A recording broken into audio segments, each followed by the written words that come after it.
যে আচ্ছা ডালিম, আপনি মুক্তিযুদ্ধের একটা সময়ে বুঝতে পারলেন এই যুদ্ধটা ভারতের যুদ্ধ, আপনি কেন যুদ্ধটা স্টপ করে চলে গেলেন না? আচ্ছা, বুঝলাম আপনি যেতে পারছেন না, যদিও এটা অসম্ভব, উনি ইচ্ছা করলেই যুদ্ধটা বন্ধ করতে পারতেন। মুক্তিযুদ্ধের পরে আপনি নিজের কাঁধে বীর উত্তম খেতাবটা কেন গ্রহণ করলেন? কারণ এটা তো ভারতের যুদ্ধ ছিল। আপনার কথা অনুযায়ী এই 2 ঘন্টার বক্তব্যের মূল জায়গাগুলোকে ফোকাস করি।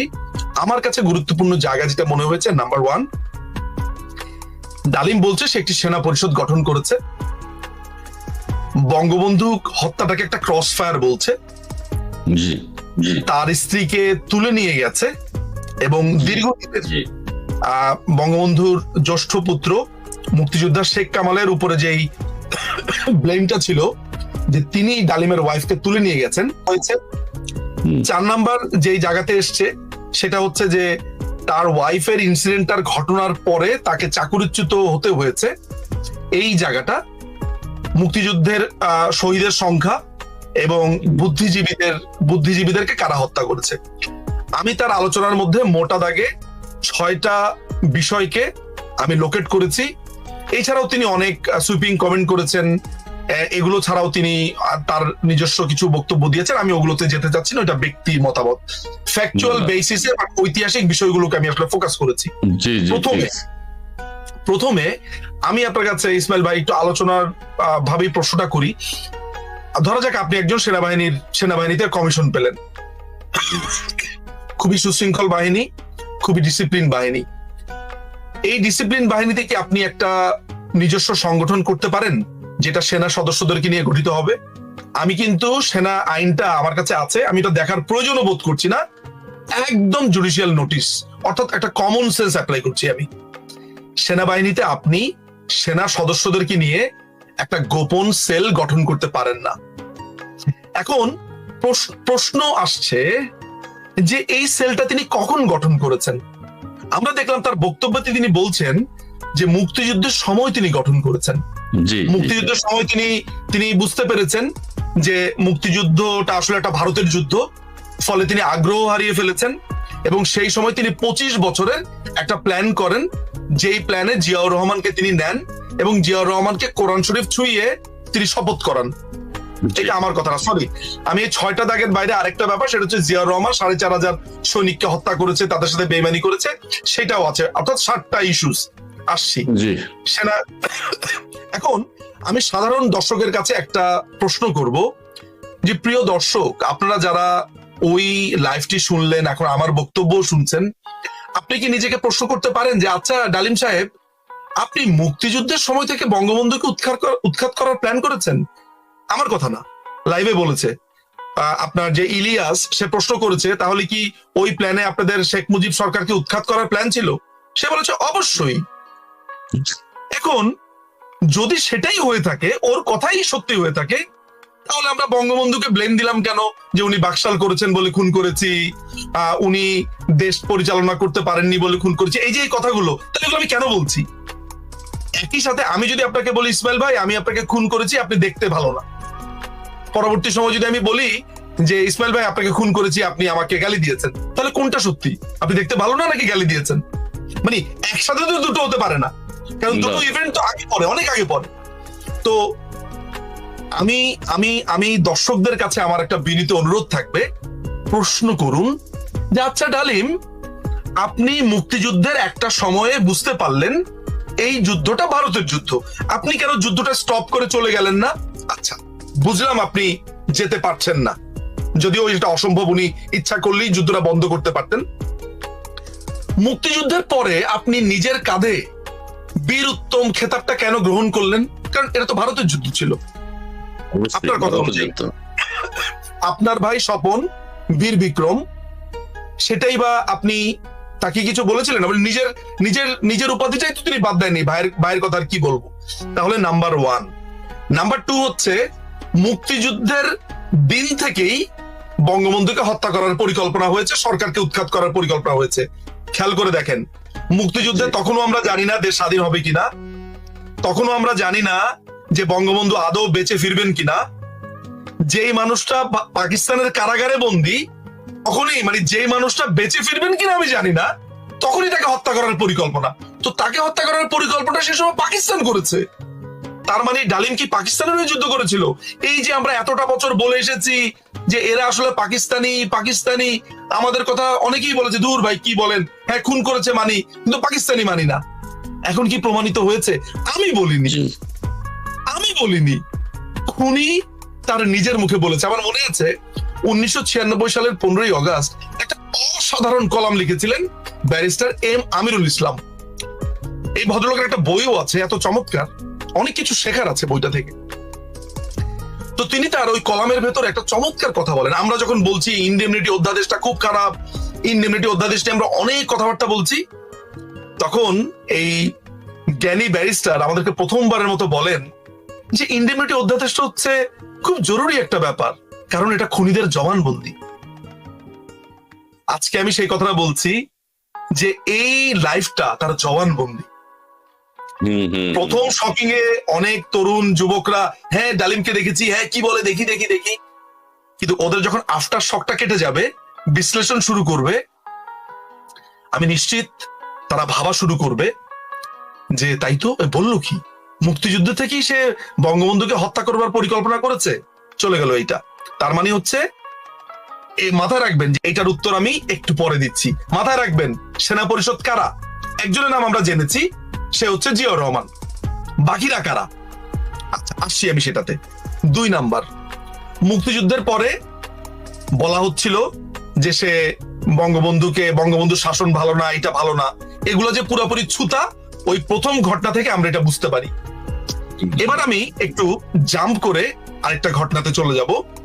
সেটা হচ্ছে একটা দীর্ঘ সময় ধরে আমরা শুনে এসেছি, আমাদেরকে শোনানো হয়েছে, আমাদেরকে বলা হয়েছে। আমি আপনাকে আমার জীবনের একটা গল্প বলতে পারি, আপনার ভাল লাগবে। নীলক্ষেতে অনেকেই চিনবে যারা এখন বাংলাদেশে আছে। নীলক্ষেতের একটা কোনাতে রয়্যাল তেহারি বলে একটা জায়গা আছে। রয়্যাল তেহারি থেকে পার হয়ে একটা জায়গাতে জিলাপি বিক্রি করে এক কোনার মধ্যে। এই কোনার একটা দোকানে আমি বসে বসে চা খাচ্ছি, রাজনৈতিক আলাপ করছি আমার আরেক পরিচিতের সাথে। তো সেখানে রাজনৈতিক আলাপ শুনে এক ভদ্রলোক, তাকে দেখে ধরেন মানে বেশভূষাতে তাকে বলে হচ্ছে ধরেন একটু গরিব প্রকৃতির বা অর্থনৈতিক সমস্যার মধ্যে আছে এই ধরনের একজন মানুষ, একটু প্যান্ট ট্যান্ট ছেঁড়া, অত ভালো জামা কাপড় না, হয়তো আমার ভুল হতে পারে, বাট ইনিশিয়ালি আমার তাই মনে হয়েছে। সেই ভদ্রলোক আমার দিকে তাকিয়ে বলল, হ্যাঁ আপনি এত বড় বড় কথা বলেন, আপনি আওয়ামী লীগের দোষ খুঁজে পান না কেন? ডালিমের বউরে কি উঠা নিয়ে যায় নেই? আমি লোকটার দিকে তাকালাম। এতক্ষণ যে লোকটাকে আমি ভাবছিলাম জীর্ণ শীর্ণ, আমার হঠাৎ করে ধারণা পাল্টে গেল যে আরে এই পর্যন্ত জানে, অর্থাৎ এই খোঁজগুলো রাখে। আমি তাকে বললাম যে ভাই আপনি কিভাবে এটা জেনেছেন? বলে হক গলে জানে। আমি করলাম কি, তাকে বললাম যে আপনি 5 মিনিট বসেন।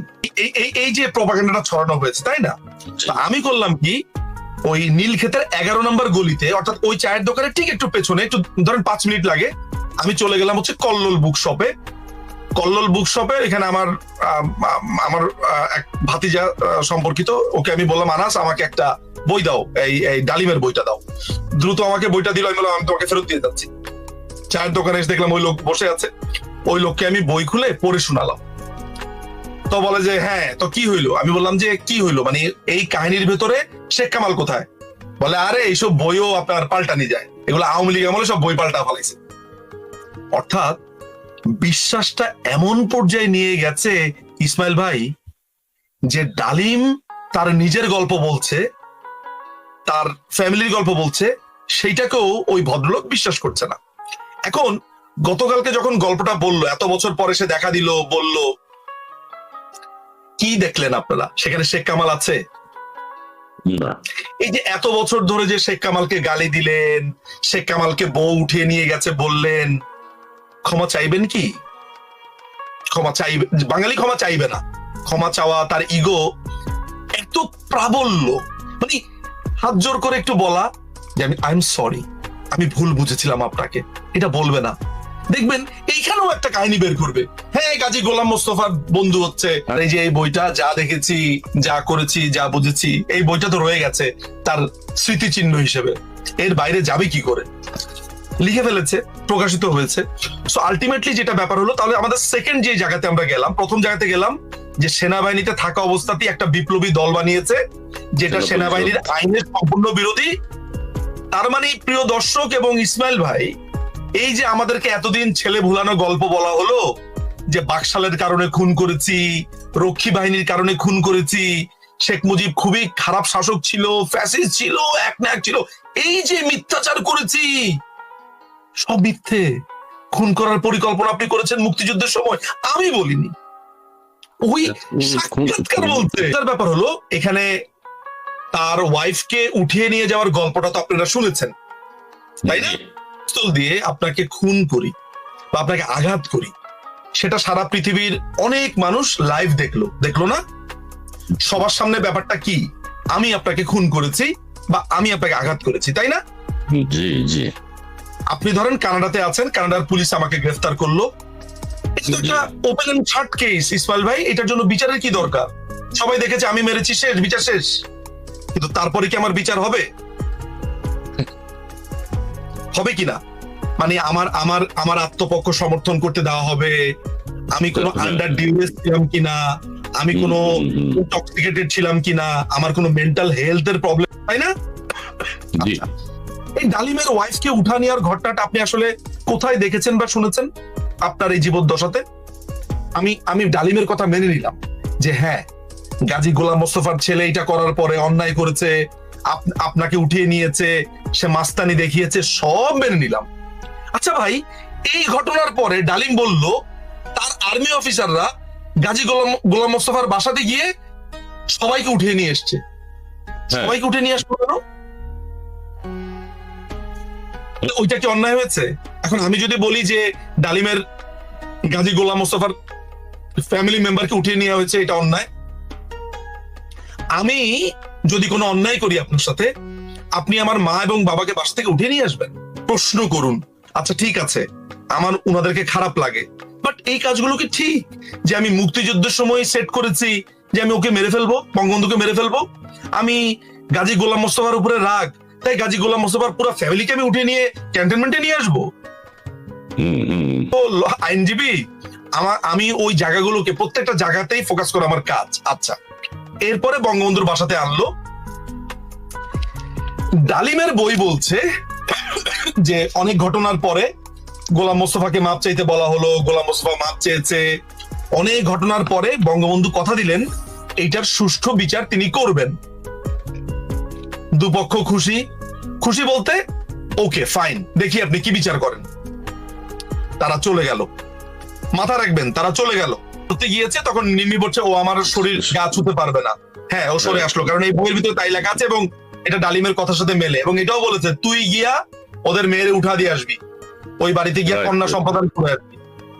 হ্যাঁ, যদিও ডালিম এটাকে বলছে একটা মোরলগিরি করেছে। ভাইরে, আজকে এই কথা বলে জীবনে কত মারামারি করলাম, ছোটবেলাতে কত কিছু করলাম, আমাদের মুরব্বীরা এসে দুই পক্ষকে মিলিয়ে দিয়েছে।